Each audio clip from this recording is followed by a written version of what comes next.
n'uruganda rero rwatangiye mu mwaka wa 2013, bivuze ko rumaze imyaka 11 rukora. Twatangiye dukorera Kicukiro, tuza kwimukira hano mu karere ka Kamonyi mu cyanya cy'inganda. Twamaze umwaka umwe tuhakorera mu inyubako nshya yagutse ijyanye n'ibikorwa byagutse tumaze kugeraho. Uruganda rwatangiye mu by'ukuri dukora produit imwe gusa, hari amabati ari galvanize umusambi, ariko uko uruganda rwagiye rukura ubu tugeze kuri produit 11 nk'uko twagiye tuzibona mu ruganda. Produit 11 nizo tugezeho, bigaragaza ko uruganda rwagiye rukura umunsi ku wundi. Ku isoko duhagaze neza kubera ko iyo waguka muri product uzongera nuko ziba zifite abazigusaba demand. Rero ku isoko imari yacu, amabati dukora arakunzwe n'ibindi bijyanye nayo birakunzwe cyane ku buryo bisaba ko buri munsi twongeramo ibindi bijyanye n'isoko ribidusaba. Nibyo koko inganda ni nyinshi, ariko icyo abantu bagura service, bakagura ibintu byuje ubuziranenge, ikindi kandi bakagura ikintu kitabagoye kukigeraho. Ibyo byose rero uruganda rwacu rurabyujuje.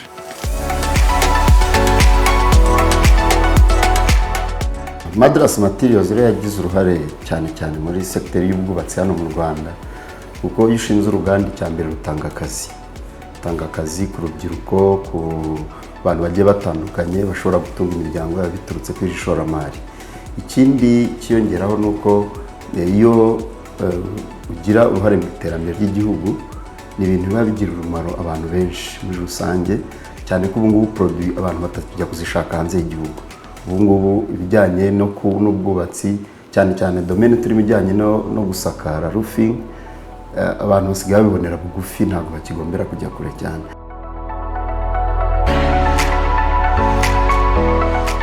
Imbogamizi ntizibura, ariko abantu bagenda barwana nazo umunsi ku wundi, cyane ko ubushake bwa politiki baba buhari. Igihugu cyacu ni igihugu gifasha abashoramari, ni igihugu kigira uruhare mu iterambere rya buri wese, ariko ibibazo ntibigenda bibura. Ikibazo gikunze kuboneka ni ikibazo cy'agaciro k'ifaranga.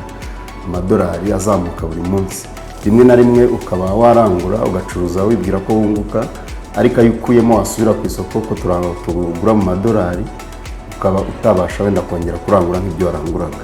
Iyo ni challenge ikomeye, ku idolari rizamuka buri munsi, biteza ikibazo ku bashoramari. Ikindi cya kabiri ni uko abo turangurira ni abantu tugirana amasezerano mu buryo atari ngombwa ko muba mwabonanye. Rimwe na rimwe hari igihe ibyo akohereje bishobora kudahura mu by'ukuri n'ibyo wowe wari wamusabye. Icyo gihe rero urumva umwanya bitwara kugira ibyo bibazo bikemuke, ni umwanya munini ushobora gutuma hazamo ibihombo.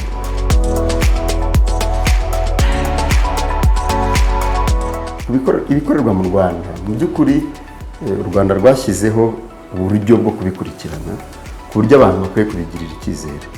Hari uburyo iyo tujya kugira ngo tuzane ibintu tuvanye hanze, urabanza ukaka uruhushya bita import permit. Urwo ruhushya ruba rugaragaza ibyo utumije, aho uzabikurana n'ibigize ibyo uzatumiza, bakabihuza na standard zihari mu Rwanda n'ibigenewe by'ubuziranenge.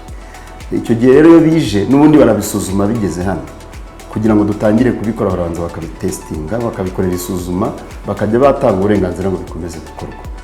Ikindi noneho barabikurikirana bakabisanga no ku isoko. Hari ibigo bya leta bikora ako kazi, barabikurikirana bakabisanga no ku isoko, bagafata izo samples bakaba bajya kuzipima, bakareba niba biri ku isoko bifite ubuziranenge. Abavuga rero ngo ibi bikorerwa mu Rwanda ngo birahenze, ngo nta buziranenge, nuko bataba bazi icyihishe inyuma muri ibyo ngibyo bakuye hanze.